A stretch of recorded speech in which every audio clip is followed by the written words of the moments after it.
राज्य शासनाने अचानक सारथी संस्थेतर्फे दिली जाणारी शिष्यवृत्ती बंद करण्याचा निर्णय घेतलाय।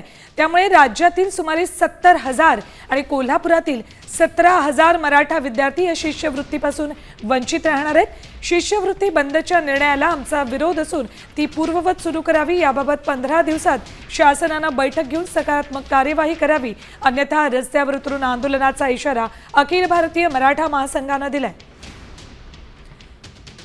अपडेट्स घेऊयात आमचे प्रतिनिधी रणजित माजगावकर यांच्याकडून। रणजित, का हा निर्णय घेतलाय, त्याबाबतचं कारण देण्यात आलंय का? सारथीच्या वतीनं मराठा विद्यार्थ्यांसाठी जी शिष्यवृत्ती वेगवेगळ्या विभागामध्ये दिली जाते, ती शिष्यवृत्ती अचानक बंद केल्यामुळे काल अखिल भारतीय मराठा समाजाच्या वतीने कोल्हापुरातल्या उपजिल्हाधिकाऱ्यांना एक निवेदन सादर करण्यात आलेलं आहे। आणि या निवेदनामध्ये असं म्हणण्यात आलेलं आहे की एकूण जे सुमारे राज्यातील 17,000 विद्यार्थी आहेत, त्यामध्ये प्रामुख्याने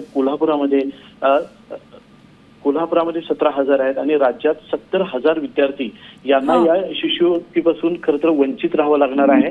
आणि एकूणच आता समाजामध्ये जी वातावरण चालू आहे, या वातावरणामध्ये केवळ मराठा समाजातलीच शिष्यवृत्ती बंद केल्याने याचा परिणाम हा विद्यार्थ्यांबरोबर समाजावर सुद्धा मोठ्या प्रमाणात होणार आहे। त्यामुळे ही शिष्यवृत्ती ताबडतोब पुन्हा सुरू करावी, अशा पद्धतीचं निवेदन दिलेलं आहे।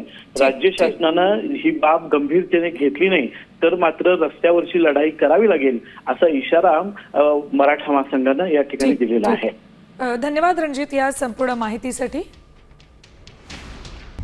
आता isakal.com आहे देशातील नंबर 1 ची मराठी न्यूज वेबसाईट। प्रत्येक अपडेटसाठी isakal.com ला नक्की भेट द्या।